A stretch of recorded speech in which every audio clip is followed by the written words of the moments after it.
दोस्तों, 11वें Rajasthan international film festival में मैं अजीत राय आपका स्वागत करता हूं। हमारे पैनलिस्ट हैं अभय जी, अतुल पांडे, कर्नल हर्षवर्धन और मानसी जी। और मैं अजीत राय आप सबका, मैं एक इंटरनेशनल फिल्म क्रिटिक हूं और सिनेमा का विद्यार्थी हूं। तो ये जो सब्जेक्ट है ओटीटी प्लेटफॉर्म, जिस तरह से आज हमारे ज़माने में बहुत पॉपुलर हुआ है, इसको स्ट्रीमिंग एरा कहा गया कि ये जो कोरोना के बाद और कोरोना के समय लगभग इसका हुआ और द वायरल फीवर से इसकी शुरुआत मानी जाती है।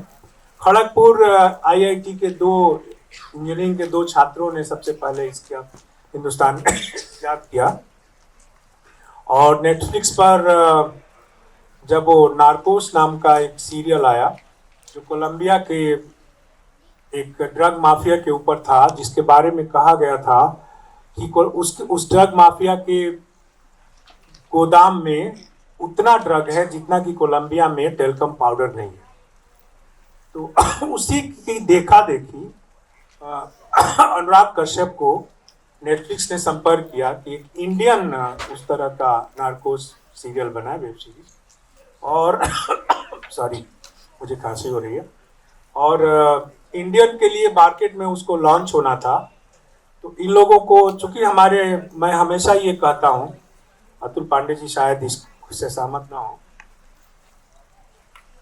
कि भ्रष्टाचार, कामचोरी और बेईमानी बॉलीवुड के ब्लड में, माने उनके डीएनए में है। इसलिए मुंबई में कोई भी अच्छी चीज मेहनत करके, रिसर्च करके वो बन ही नहीं सकती। तो चूंकि वो, जानता हूँ अनुराग कश्यप हमारे पास बड़े अच्छे दोस्त हैं, मैं उनकी फिल्मों का प्रशंसक हूँ, लेकिन सेक्रेट गेम्स जो पहली सीरीज बनी, तो इन लोगों ने कोई बहुत वो नहीं किया। विक्रम चंद्रा की एक किताब थी जो अनुपमा चंद्रा के भाई हैं, और उस पर उन्होंने बना दी, ठीक ठाक हो गई। उनको गायतोंडे टाइप का एक चरित्र चाहिए था और वो सब नवाजुद्दीन सिद्दीकी को लेकर बना दिया। सेकेंड सीजन उसका बुरी तरह फ्लॉप हुआ क्योंकि इन लोगों ने मेहनत ही नहीं की उस पर। तो उससे क्या हुआ कि उससे देश के हजारों लोगों को का काम छीन गया, क्योंकि उसी के झटके से नेटफ्लिक्स ने बहुत सारे अपने प्रोजेक्ट बंद कर दिए। तो जो पैसा क्योंकि नेटफ्लिक्स का सीईओ था जो चीफ, वो मुझे कैन फेस्टिवल में उसने बड़ी प्रेस कॉन्फ्रेंस की थी 2018 में। तो उसने कहा था कि हम $8 बिलियन इस साल कंटेंट पर थ्रो करने जा रहे हैं।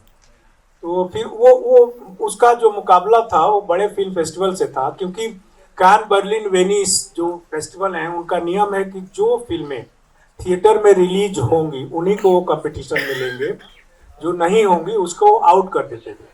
तो उस साल नेटफ्लिक्स के झगड़े में कान की कंपटीशन की 5 फिल्में सेक्शन से आउट हो गई, मेन कंपटीशन से, क्योंकि वो कहता था कि अच्छा, उसका कहना था कि जमाना बदल रहा है और नई जनरेशन मोबाइल में फिल्में देखना चाहती हैं।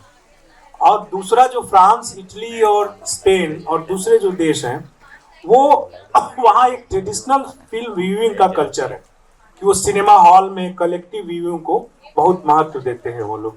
और कान फेस्टिवल की शर्त है कि आपको एक ट्रीटी साइन करनी होती है जब आपकी फिल्म सेलेक्ट होती है, तो कि आपकी फिल्म थिएटर में रिलीज होगी और फ्रांस में भी रिलीज होगी। तो उसके बाद लाइव झगड़े में ये सब हुआ, तो नेटफ्लिक्स ने उसके बाद अपना फैलाना शुरू किया। अभी तो हिंदुस्तान में इतना हो रहा है, हिंदुस्तान में इतने सारे स्ट्रीमिंग नेटवर्क हैं, और माना जा रहा है कि कुछ सालों के बाद, जैसे कि टेलीविजन का चैनल, जब पहले तो केवल दूरदर्शन होता था, तो बाद में जितने प्राइवेट चैनल आए तो अब उनकी संख्या 1000-2000 के लगभग हो गई है चैनल्स की।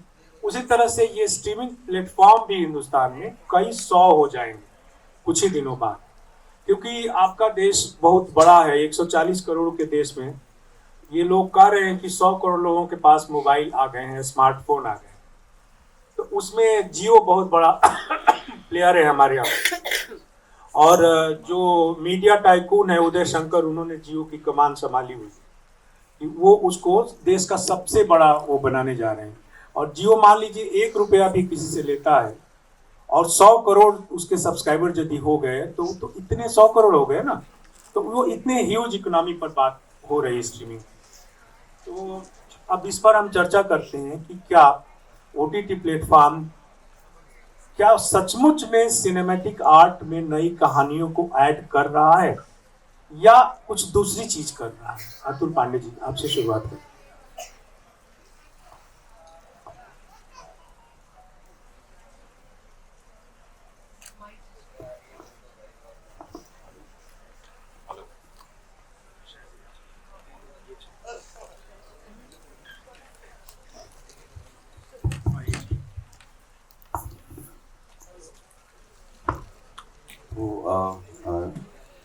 हेलो एवरीवन, आप लोग बैठ जाएं सब लोग, तो हम थोड़ा सा अच्छा सा डिस्कशन करेंगे आज।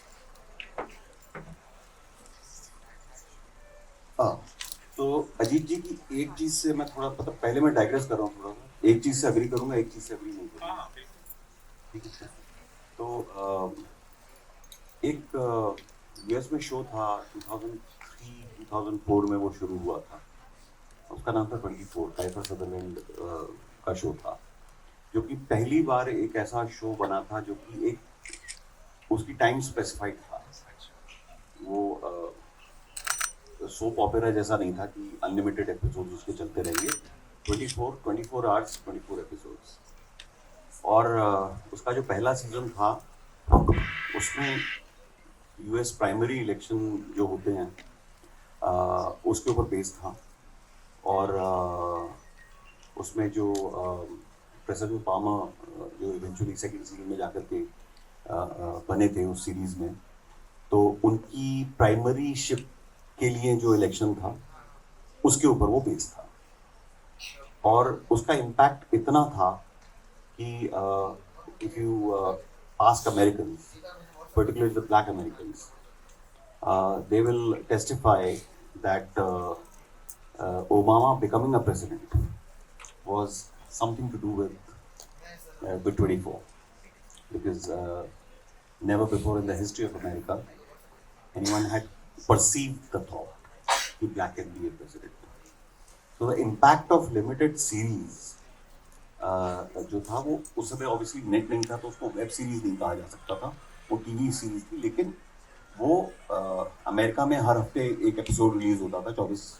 लेकिन हमारे जैसे देश में जब वो आता था वो एक ब्लू रे या डीवीडी बन करके आता था, जिसमें कि आप एक साथ बैठ करके देख सकते हैं। और जिन लोगों ने 24 देखा है, बिंज वॉचिंग की शुरुआत वहां से हुई थी। मतलब I personally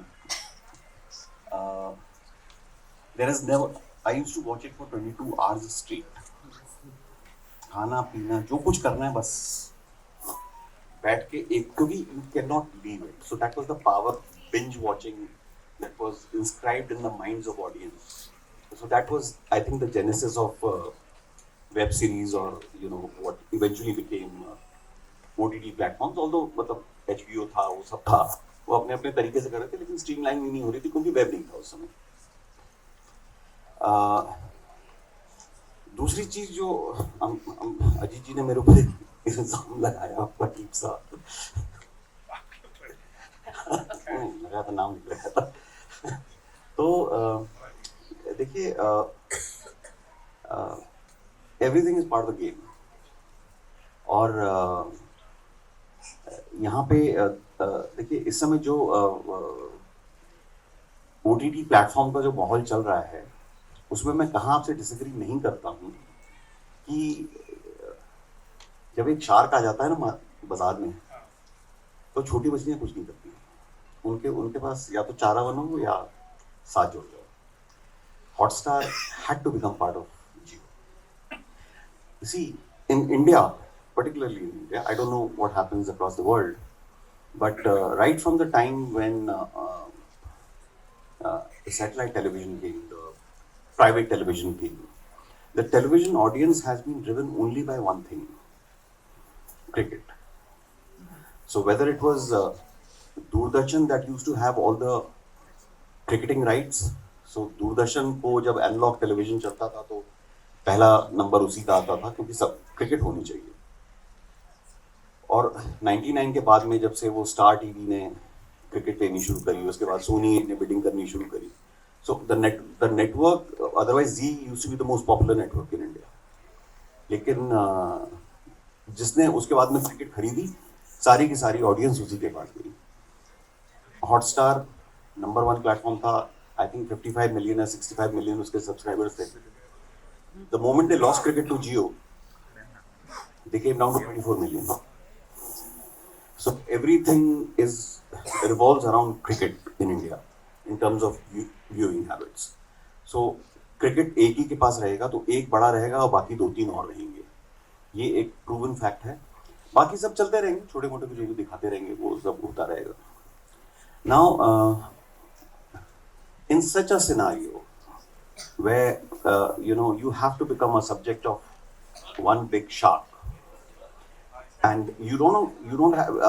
I was in the jury of Indian Panorama OTT web series this year, the last year, and we had web series from across India in multiple languages.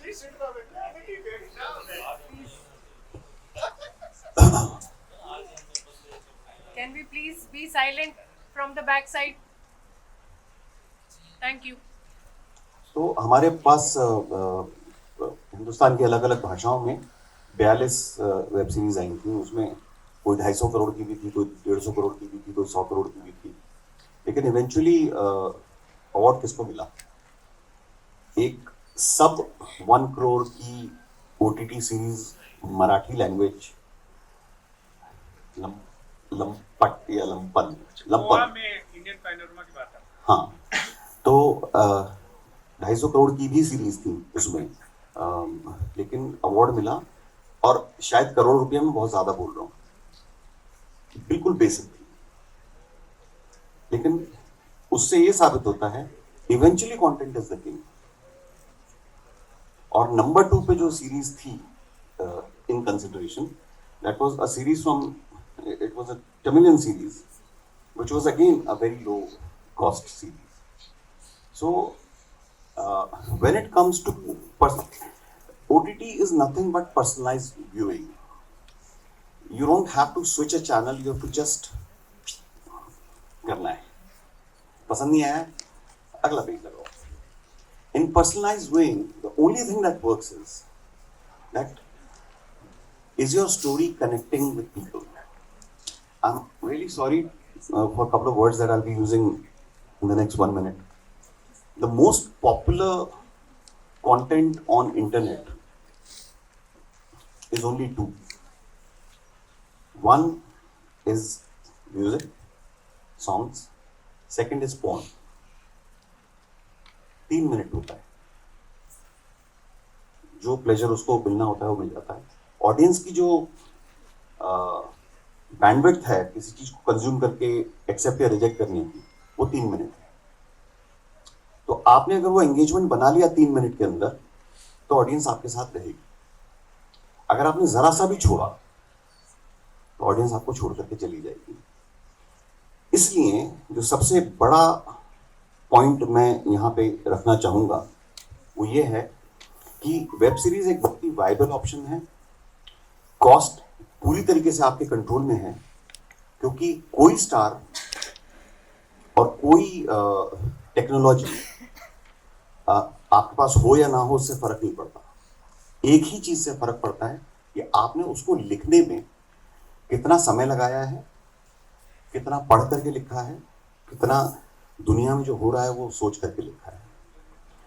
एक छोटी सी recommend, थोड़ा सा ज्यादा बोल रहा हूँ, एक छोटी सी रिकमेंडेशन जो लोग इंटरेस्टेड हैं इस तरीके का कंटेंट क्रिएट करने के लिए, यूट्यूब पे एक चैनल है जो कि नीश चैनल है, जो कि मैं नाम इसम भूल रहा हूँ, लेकिन वो सिर्फ डार्क स्टोरीज का चैनल है।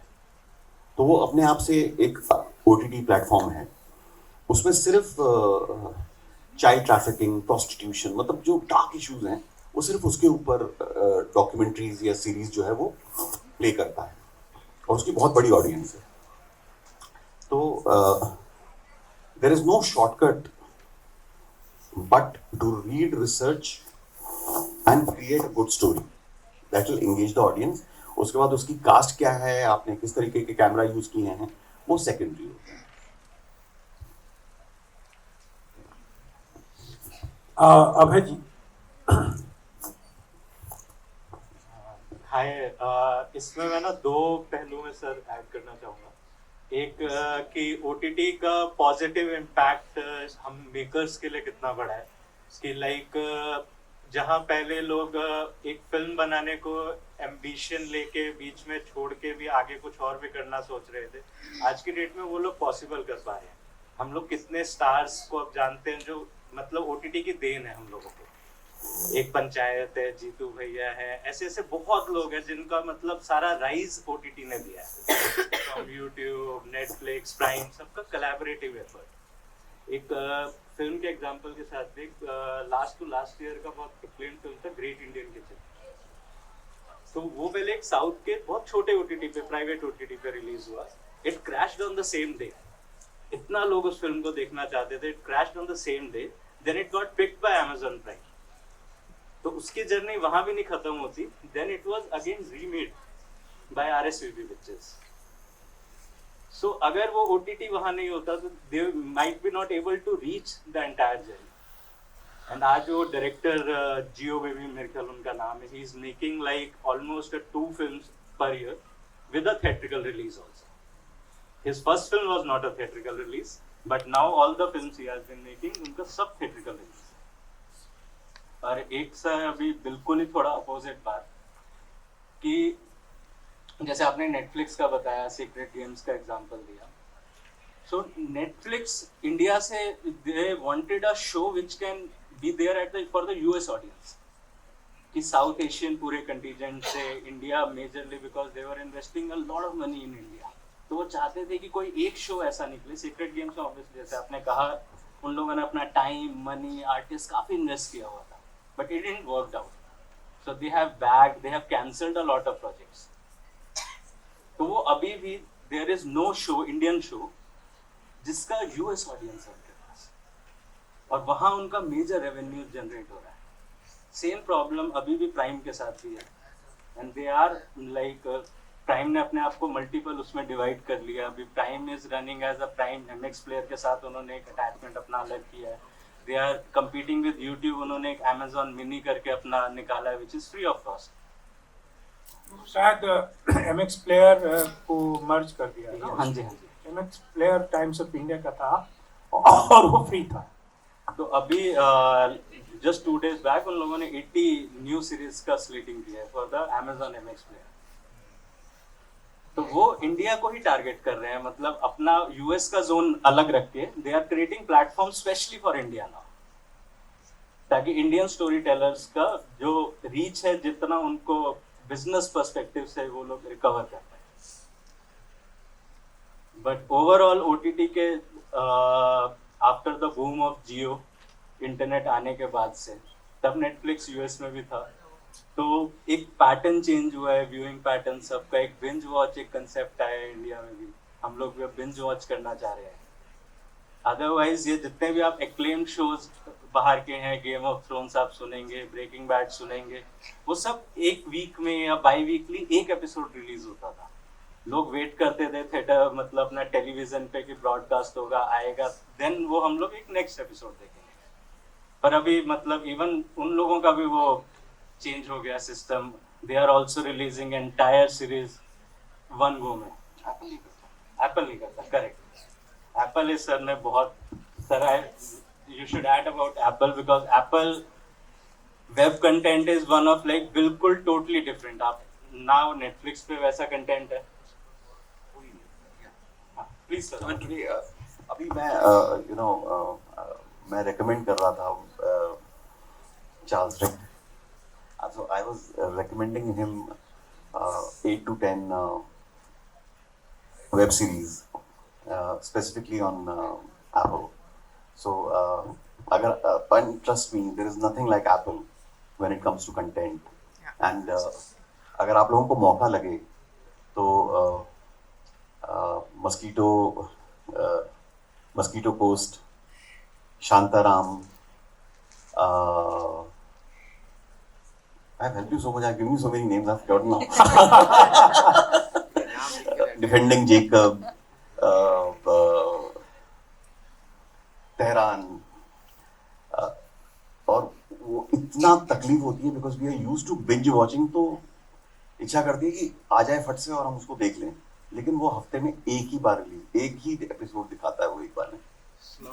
Slow horses, I mean, defending Jacob. yeah, slow horses is mind-boggling.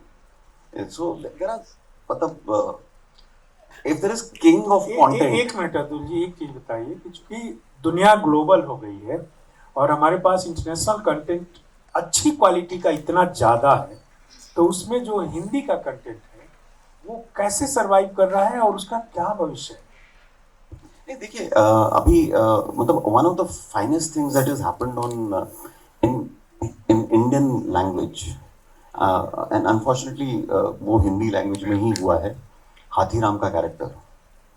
And उसको पहली बार किसी ने अच्छे से प्रमोट भी किया है, क्योंकि ये सारी चीज़ें, जितनी भी चीज़ जो कि पर्सनलाइज्ड जिसकी ऑडियंस होती है, उसमें कैरेक्टर बड़ा इंपॉर्टेंट होता है. तो पाताल लोक पहला सीजन जो था वो हाथीराम एक इंसिडेंटल कैरेक्टर था, जो कि एक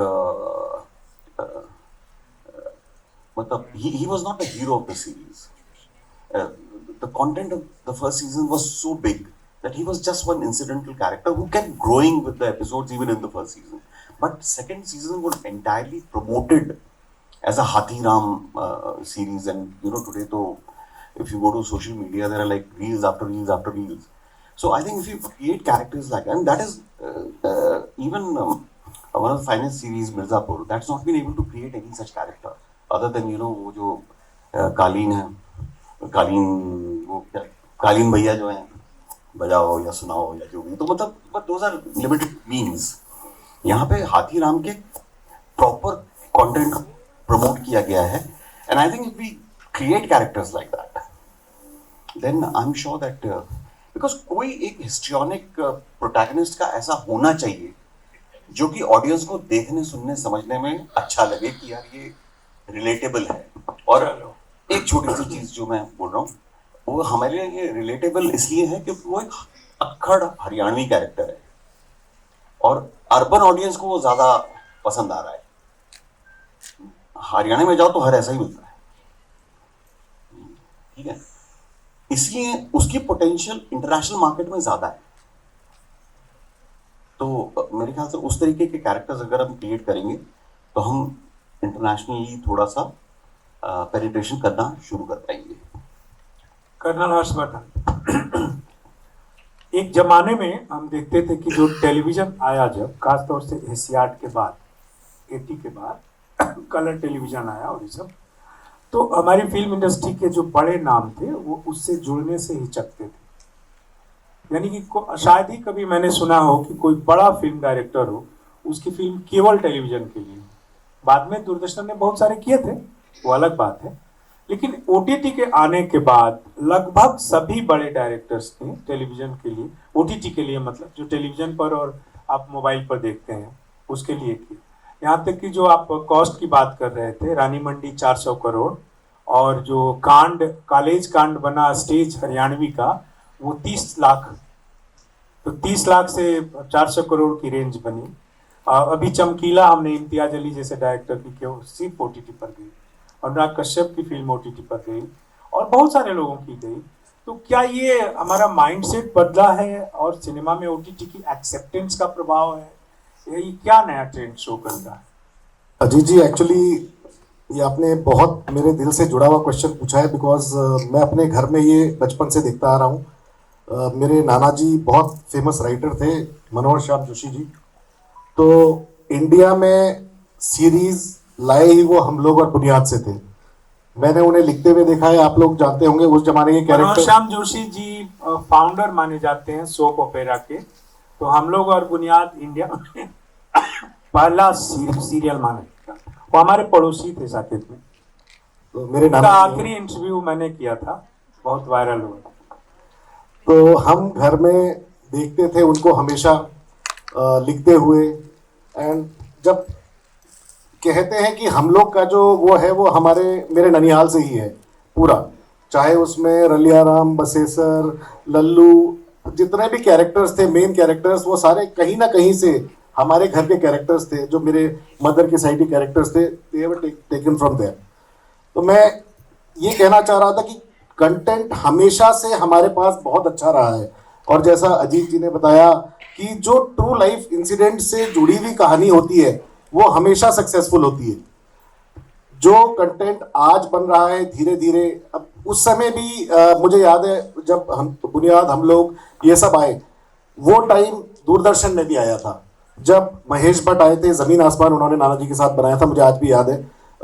पूजा भट्ट एंड महेश भट्ट हमारे घर में ही बैठा करते थे दिल्ली में, एंड उनकी राइटिंग चल रही थी, तो ये उस समय भी था। हाउएवर एक अलग नीश सेगमेंट था जो प्रोड्यूसर्स डायरेक्टर्स का, जो इसको थोड़ा हीन भावना से देखते थे।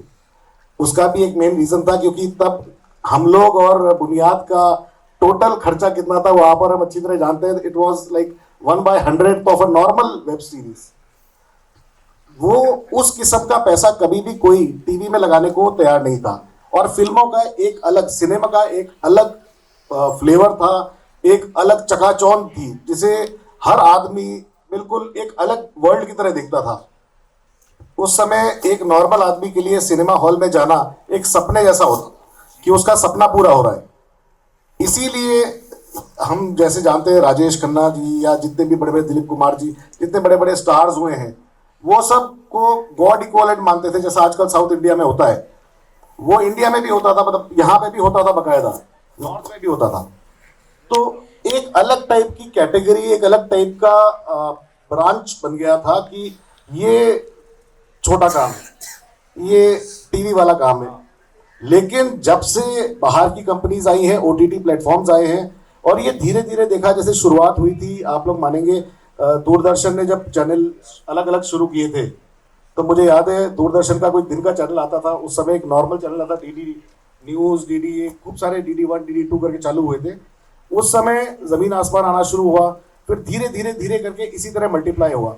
तो इंडिया में पहले ही प्लेटफॉर्म, जो ओटीटी प्लेटफॉर्म्स का वेलकम का प्लेटफॉर्म बन चुका था, उनके ओटीटी जो इंटरनेशनल ओटीटी थे उनके आने के पहले ही we were already experimenting on that.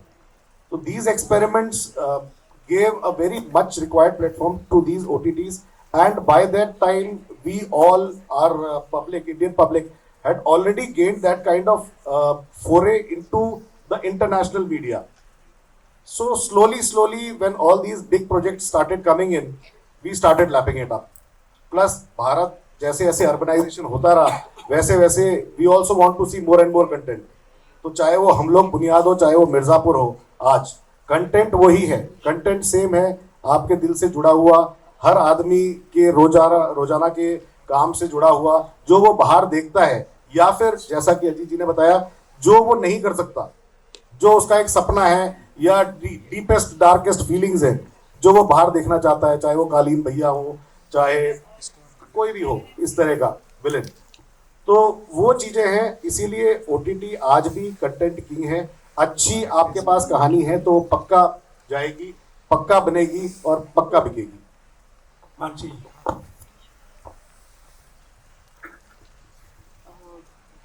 तो देखिए, कंपैरिजन अगर हम स्टार्ट करें तो हम 95 या 90s का जो एरा लेते हैं, उसमें जैसे आपने मेंशन किया, फिल्म जाना या फिल्म देखना एक फेस्टिवल की तरह होता था।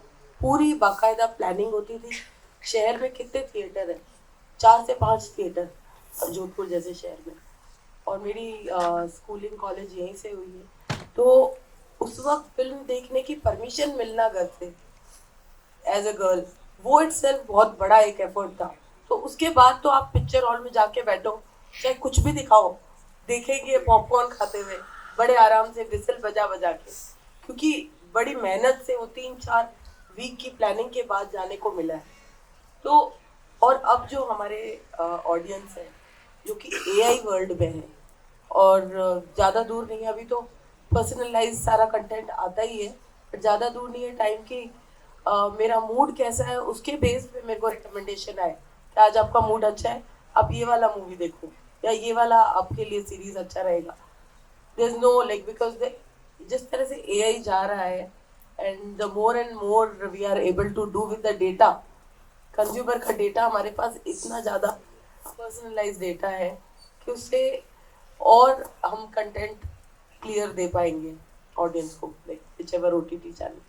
तो उसमें if we see the comparison is huge, and day by day not only Indian audience, all over world audience has become intelligent. पहले एक हीरो जो होता था, चाहे like if you take example Amitabh Bachchan, तो उसने चाहे डॉन का रोल किया हो, चाहे जय वीरू का जय का रोल किया हो, तो all was about Amitabh Bachchan, the stardom. और वो स्टारडम मेंटेन भी रखते थे. And that was the thing कि जैसे आपने बोला कि छोटे टीवी के ऊपर काम नहीं करना, या क्योंकि उनको वो रखना पड़ता था. रजनीकांत है, वो स्टारडम मेंटेन रखना पड़ता था बिकॉज ऑडियंस लाइक दैट. और जो भी हमारी पहले मूवीज बनती थी उसमें अगर हम कोई विदेश की शूटिंग हो रही है तो कहाँ एक्सेस था, कितने लोग बाहर जाते थे, या इवन एक्सपोर्ट जो इम्पोर्ट्स है वो कितना था. हमारे पास फैशन जो थे बहुत रेयर हमारे एक्सेस था फैशन ड्रेसिंग के ऊपर. बॉम्बे गए कहीं कोई अच्छा शोरूम है, वहाँ पे कुछ ट्रेंडी ड्रेसेस मिल गई.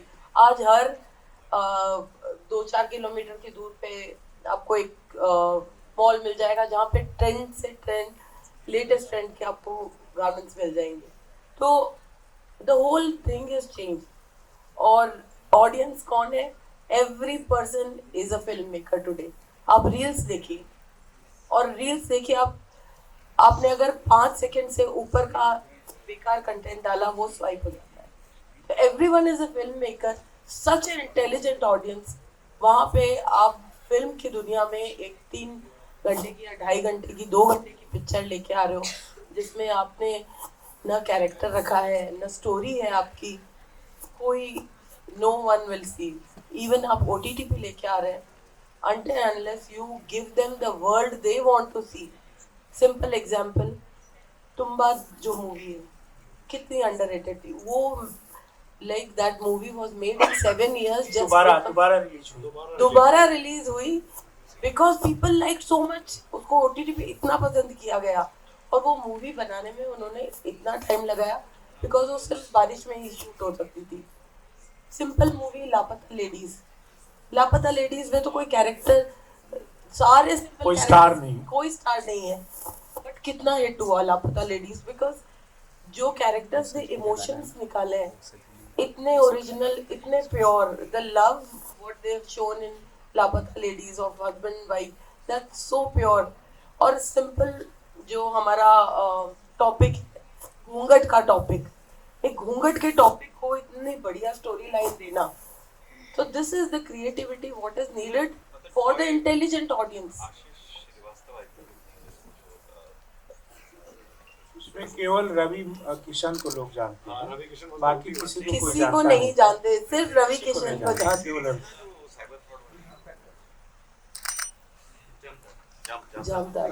जामतारा, लेकिन लोग नहीं जानते. मैंने वो आप है ना अभी जो भी हिट हो रहा है उसमें ये देखिए, स्टोरी है, दुनिया है.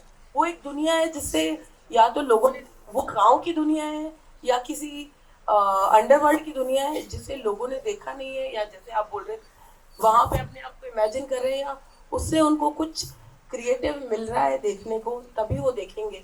आप चाहे कितनी भी अच्छा वीएफएक्स लगा लो, या जैसे ब्रह्मास्त्र मूवी थी, कल्कि थी, आप बैठा ही नहीं सकते लोगों को. पैसे देने के बाद भी उठ के चले जाएंगे चाहे कितना भी अच्छा आपने उसको शो कर दिया हो. अच्छा, एक बात बताइए कि आज से 20-25 साल पहले ये होता था कि हम ब्लेम करते थे एकता कपूर को और बालाजी टेलीफिल्म्स को कि वो सीरियल्स में औरतों की छवि खराब कर रहे हैं. ठीक है जी. उस समय टेलीविजन पर सेंसरशिप थी जी. और सिनेमा पर भी थी, लेकिन वेब सीरीज पर कोई सेंसरशिप नहीं है. कम से कम वो कानून तो उस पर लागू नहीं होता. जी. तो वेब सीरीज ने क्या किया है औरतों के साथ पिछले कुछ सालों में, इसके बारे में आपकी क्या राय है? क्या आपको लगता है कि जो स्क्रीन पर औरतें जिस तरह की दिखाई दे रही हैं वो हमारे समाज में जिस तरह से औरतों की दुनिया बदली है उसी का रिफ्लेक्शन है, या वेब सीरीज कुछ नई छवियां गढ़ रहा है? देखिए, जो स्टोरीज निकल के आती हैं वो तो समाज से ही निकल के आती हैं. अब समाज का कौन सा हिस्सा राइटर्स तक पहुंचा है? पहले राइटर्स भी वही कुछ गिने चुने राइटर्स, बहुत स्ट्रगलर्स रहते थे, बहुत अच्छे राइटर्स स्ट्रगलर्स रहते थे, क्योंकि या तो उनकी कोई किताब पब्लिश हुई हो या फिर वो बॉम्बे के अंदर अपना इमेज बना चुके हो जिनकी स्क्रिप्ट पहुंचती थी। आजकल एक्सेस सबको है। अगर आप ओटीटी तक भी नहीं पहुंचा पाओ तो आप यूट्यूब चैनल पे देख लोगे उसे, आप रील्स में देख लोगे, आप कोई चैनल पे देख लोगे उसे। तो स्टोरीज अब ज्यादा निकल के आ रही हैं। तो औरतों का तो- क्या हो रहा है? आप स्पेसिफिकली अगर औरतों को हाँ। बोलो तो देखिए, जो मीडिया है, ओटीटी चैनल है, वो तो समाज का एज इज रिफ्लेक्शन है। पहले जो था वो लिमिटेड था, अब ज्यादा रियलिस्टिक आ रहा है। और बाकी जिसे कहते हैं कि अब अनफिल्टर्ड आ रहा मुझे लगता है कि भारतीय समाज में औरतों की दुनिया जितनी खुली है है। जी और औरतों का जीवन जितना बदला है, जी। उससे कम ही ओटीटी दिखा पा रहा है। मैं उल्टा बोल रहा हूँ, आप क्योंकि रियल स्टोरी जितनी हमने देखी मैं नहीं, नहीं, मैं तो उल्टा बोल रहा हूँ। मेरा उस गला तरह खराब से- है। नहीं, गला तो मेरा भी खराब है। नहीं मेरा कब श्योर जरूर। मेरे ख्याल से ये आवाज जा रही है माइक पे? Mic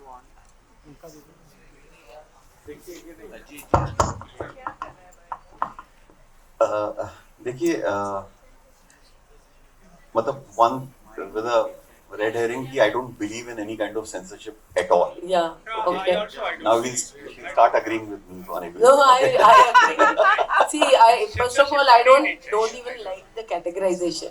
I will say even for males, the stories which we have not heard, we are able to see that today. Censorship, So there's nothing- censorship is strange kind of feudal system where few idiots decide what billions of intelligent people are going to watch. Yeah, no.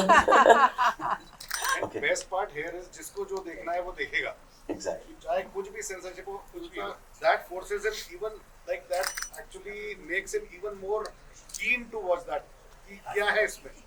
Actually डरी तो एकता कपूर जी थी जो सिर्फ women को bad बताया। बाकी समाज में जो गंदा है या बुरा है, जिसे समाज बुरा मानता है, या वो सारी की सारी ओटीटी निकाल के दे रही है। अभी पूरी रियल पिक्चर निकाल के दे रही है। So see, because I think the biggest success of OTT platforms is, ji and it is intrinsic, and I think it has the total mandate of the government कि हम इसको सेंसर फिलहाल नहीं कर रहे हैं और सब कुछ दिखाया जा रहा है, अनफिल्टर्ड दिखाया जा रहा है। और देखिए, कोई भी आर्टिस्टिक एक्सप्रेशन किसी भी इरा में, वो उस इरा का एक प्रतिबिंब होता है, वो उस इरा को दर्शाता है, दिखाता है। वो भले ही पोइट्री हो या कोई भी आर्ट फॉर्म हो, सिनेमा हो, टेलीविजन हो, कुछ भी हो। आज के समाज में जो हो रहा है, आई थिंक हम लोग जो इस समय कर पा रहे हैं वो कुंठाओं को हम लोग मेरे ख्याल से थोड़ा सा निकाल रहे हैं, मतलब कुंठाओं से मुक्त कर रहे हैं लोगों को। और इसीलिए मेरे ख्याल से इसी ओटीटी की सक्सेस सिर्फ आदमियों की वजह से नहीं है। कुछ गलत बोल दिया? नहीं सारे टैबूज हट रहे हैं। There's no more So, taboo. I think, see, people talk about liberation and this and that and दुनिया भर की बातें करते हैं, लेकिन liberation वो होता है जो कि the first liberation is the right to watch or read what you want to watch and what you want to read. Okay, and I think उससे see nobody is an idiot. आदमी एक साल गलती कर सकता है कि यार मैं गंदा कंटेंट देख रहा था, अब मैं सुधर जाता हूँ, मैं सही कंटेंट देखूंगा। लेकिन अगर कोई परपेचुअली अगर 5 साल तक देख रहा है तो वो वही है, उसको वही चाहिए, तो उसको वही दिखाओ। तो मेरे ख्याल से एक पहली चीज सेंसरशिप नहीं है, ये हमें तो हाथ जोड़ के रखने चाहिए कि कभी सेंसरशिप ना आए। अब पता लगा ओटीटी पे भी सेंसरशिप आ गई तो उसके बाद में हम लोग सब भूखे नंगे घूमते रहेंगे इधर उधर। हाँ, देखिए, गधों से दूर रहना चाहिए। इधर भी गधे हैं, उधर भी गधे हैं, जिधर भी देखो गधे ही गधे। तो गधों से दूर रहना चाहिए। हम अपनी दुनिया है, हमारा काम है एक्सप्रेस करना और समाज को एक्सप्रेस करना। अगर हम जो समाज में हो रहा है उसको एक्सप्रेस नहीं कर रहे हैं तो हम खुद जीवित नहीं हैं, हम खुद मरे हुए हैं। आप मतलब फूलों कांटों को अगर आप दिखा रहे हैं तो आप गधे हैं। आज लापता लेडीज, मतलब कमाल की सीरीज है, कमाल की सीरीज है। और मतलब एक छोटी सी लव स्टोरी, मैं देख रहा था तो मुझे यकीन नहीं हो रहा था कि उस लड़के को वो लड़की वापस मिल जाएगी, क्योंकि कहीं ना कहीं तो दिमाग पॉइजन है सबका। लेकिन दो दो लड़कियां, और दोनों लड़कियों को उसने क्या जीवंत और जीवित कैरेक्टर्स के तरीके से दिखाया। घूंघट के टॉपिक को पूरा। तो पहली चीज ये है, और आई थिंक एक हमारे समाज का एक बहुत बड़ा पहलू होता है जिसमें हर आदमी की बड़ी इच्छा होती है कि यार औरत के दिमाग को पढ़ने की कोशिश करता है, और 99.99% लोग कभी किसी औरत, कोई आदमी ये नहीं कह सकता कि मैं औरत को जानता हूँ, और उसकी वजह सिर्फ ये होती है कि औरत के एक्सप्रेशन को हम लोग दबा देते हैं। तो जब हमारे पास एक्सप्रेशन ही नहीं आता, फिर हम कहते हैं यार मैं तो समझता ही नहीं, तुझे बोलने दो, समझ में आने लगेगी। अब इनका इशारा है अंशु हर्ष जी का कि हमारा समय खत्म होने वाला है। अंशु जी कुछ सवाल जवाब हो या बाइंड अप करें? 2 सवाल आप लें और पहला तो मैं ही पूछना चाहूंगी। पूछिए पूछिए।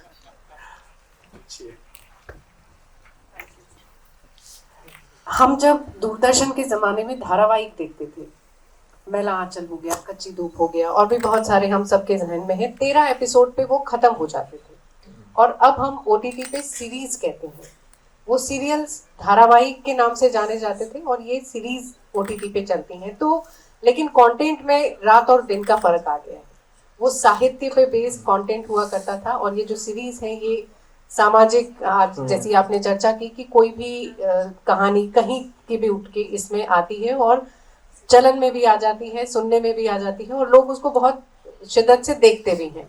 तो ये जो धारावाहिक और ये सीरीज का जो एक गैप है, क्या OTT नहीं चाहता कि साहित्य को भी हम इस सीरीज का हिस्सा बनाएं?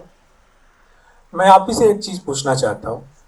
उस समय भारत एक खोज एक सीरियल आया था श्याम बेनेगल का, क्लासिक है, वर्ल्ड में माना गया। वो चंद्रप्रकाश द्विवेदी का चाणक्य आया था, गुलजार का मिर्जा गालिब आया था। इस तरह से जो हमारे बड़े डायरेक्टर थे, जिनके ये 3 उदाहरण मैं दे रहा हूँ, ऐसा क्या हो गया है कि अब उस तरह के क्लासिक्स न तो वेब सीरीज में, सीरियल में तो खत्म ही हो गया, उसकी तो मृत्यु हो गई समझ लीजिए, वो धूमधाम और अलग तरह के। लेकिन औरतें देख रही है ना, तभी तो अनुपमा नंबर 1 है सीरियल। नई औरतें देखती तो कैसे अनुपमा नंबर 1 होता। उसी तरह वेब सीरीज में जो जैसे पाताल लोक की है, या मैं अभी तक मेरे हिसाब से एज ए फिल्म क्रिटिक आप पूछे तो हंसल मेहता की स्कैम 92 से बेहतर सीरियल मैंने वेब सीरीज में कोई नहीं देखा अभी तक। थोड़ा सा सुभाष कपूर की महारानी मैंने देखी, चूंकि मैं बिहार का हूँ और उस मिट्टी और गंध और उस सब स्पर्श से परिचित हूँ, तो महारानी मुझे अच्छी लगी। लेकिन अब आप प्रकाश झा का आश्रम देख लीजिए, और बाकी पता लोग की बात इन्होंने की, तो मुझे लगता है कि हमारी नई जनरेशन का पूरा समय बदल चुका है। वो समय उल्टा होकर खड़ा हो गया है भारतीय समाज का, इसलिए अब वो सब चीजें पीछे चली गई हैं और नए कंटेंट और नए भावबोध आ गए हैं। अब बोलो सर, ये जो आपने अनुपमा वाला बताया एग्जाम्पल, अनुपमा भी वही विमेन देख रही है, वही लेडीज देख रही है जिनको नेटफ्लिक्स या OTT चैनल का एक्सेस नहीं है, जो बहुत घरेलू है। आप देखिए अभी भी कितनी मेल डोमिनेटेड सोसाइटी है। आप घर में देखेंगे मेल के पास नेटफ्लिक्स का चैनल होगा अपना पर्सनल लैपटॉप पे या मोबाइल पे। कितनी हाउसवाइफ्स, आप अगर जोधपुर का ही सर्वे करके देखें, कितनी हाउसवाइफ्स को या विमेन को एक्सेस है नेटफ्लिक्स का या OTT चैनल का। तो उनके पास तो वही टीवी है, किचन से टीवी सामने दिख रहा है, खाना बना लो, अनुपमा चला दो। तो जब ये लाइफ है तो आप कहाँ, हम कमेंट कर ही नहीं सकते कि हम अनुपमा देख रहे हैं। उनके पास चॉइस ही नहीं है, उनको वो दुनिया देखी ही नहीं उन्होंने अभी OTT वर्ल्ड की। जब ये एक्सेस मिल जाएगा, अभी जो जनरेशन आ रही है सारी एजुकेटेड, जिस तरह से एजुकेशन गर्ल्स में आ रही है, वो आप उठा के बता दीजिए कि वो अनुपमा देखेंगी।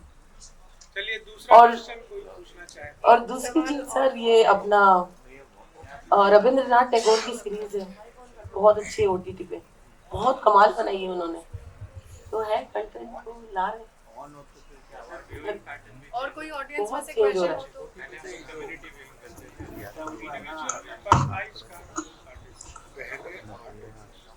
तो एक सवाल और कोई आप पूछना चाहे तो पूछ लो। Any questions from the audience, please?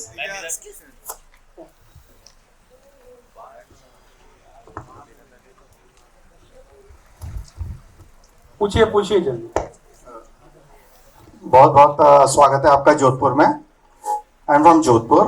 और जैसे ओटीटी पर सेंसरशिप की और आपने बात की, तो क्या ओटीटी के नाम पर या कंटेंट के नाम पर जो स्त्री और पुरुष की अंतरंगता का जो एक, देखिए कंटेंट अच्छे रूप में भी परोसा जा सकता है और उसको फूहड़ और भद्दापन कमाई ज्यादा करने के रूप में भी परोसा जा सकता है, क्योंकि बहुत सारा ऑडियंस ऐसा है, युवा वर्ग देख लो, गांव में देख लो, जो कहीं ना कहीं मन में कुंठाएं भरी होती है और वो उस क्षेत्र में जाके उन चीजों को ज्यादा देखना चाहता है। तो उनको एनकैश करने के लिए इस कंटेंट के नाम पर फूहड़ता और भद्दापन भी बहुत ज्यादा परोसा जाता है। तो क्या वो सही है? कृपया इस पर थोड़ा ये कौन डिसाइड करेगा कि क्या फुहड़ है और क्या भद्दा है? ये कौन डिसाइड करेगा कि क्या अश्लील है, क्या अश्लील है? क्या ये जो एक डोमिनेंस होती है सोसाइटी में, वो डोमिनेंस डिसाइड करती है हर युग में कि ये अच्छा है, ये बुरा है। तो अतुल पांडे इस पर थोड़ा प्रवचन दें। एक्सक्यूज मी, आपने सवाल पूछा था, मैं आपसे एक सवाल पूछता हूँ। आपने एक जनरलाइज कमेंट किया। आप मुझे ये बताइए कि मुझे फूहड़ कंटेंट का एक एग्जांपल आप मुझे दे पाएंगे क्या? नहीं, देखिए फूहड़ता का मेरा मतलब ये है, I'll come to that. I'll definitely come. फूहड़ इज नॉट ओनली शोइंग, ठीक है। ओटीटी पर जिस तरह से शब्दों का इस्तेमाल किया जाता है वो भी बहुत फूहड़ होता है, ठीक है। गाली गलौज जिस तरह से होता है, नहीं, जो गालियां हमारे आसपास सुनाई देती हैं उससे ज्यादा उसमें होता है, मुझे नहीं लगता। नहीं मैंने, आप मुंबई में जाइए ना गली गली या बिहार में जाइए या कहीं भी जाइए, मैं जितनी गालियां सुनता हूँ मुझे तो शर्म आती है सुनने में, समाज में। नहीं, देखिए this is a very debatable issue. बिल्कुल समाज का दर्पण है। This is a very debatable issue कि हमारे आसपास जो हो रहा है, हाँ जी, वही हम एक पब्लिक नेशनल और इंटरनेशनल लेवल के प्लेटफॉर्म पर भी वही चीजें दिखाई जाए जो हमारे आसपास भी जो घृणित कार्य। चलिए, ये मानसी जी एक भद्र महिला बैठी हैं, इनकी थोड़ा सुन लीजिए। सर देखिए, समाज में एजुकेशन आ रही है और बहुत बदलाव आ रहे हैं, तो समाज इस डिस्ट्रप्शन से निकलेगा जब तक ये सब चीजें नॉर्मल हो जाए, ठीक है। अगर छोटे कपड़े पहन के एक लड़की यहाँ से निकलती है, एक बार निकलेगी सब देखेंगे, घूर घूर के देखेंगे, 2 बार निकलेगी फिर देखेंगे, 3 बार निकलेगी, 10 बार निकलेगी, 11वीं बार उसको क्या देखेंगे, ठीक है। तो जो डिस्ट्रप्शन से हम लोग निकल रहे हैं, अभी हम लोग बहुत ज्यादा उलझे हुए हैं, हमें नहीं पता क्या सही है क्या गलत है। जब कुछ साल निकल जाएंगे, एटलीस्ट अगले 10 से 15 साल, ये सब चीज हमारी जो बुद्धि इतनी विकसित हो जाएगी कि भद्र अभद्र ह्यूमैनिटी पे आ जाएगा, देखने पे, पहनावे पे, बोली पे ये नहीं रहेगा, इंसान कैसा है उस पे आके हम रुक जाएंगे। चलिए, आप सबका धन्यवाद, अभय जी का, अतुल पांडे का, कर्नल हर्षवर्धन का नहीं, और मानसी जी का, क्योंकि ये हम ऑलरेडी समय क्रॉस कर चुके हैं। तो मेरा कल वाला ऊँट नहीं मिला। For the felicitation, I would like to call Dr. Vishnu Modi sir, astrologer. He is a celebrity astrologer and also has done PhD in it.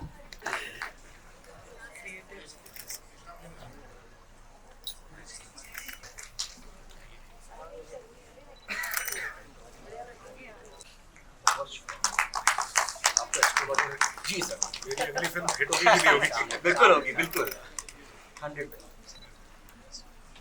तो बहुत ही शुभ कार्य है, आपका स्वागत करें, आपको बहुत शुभकामनाएं।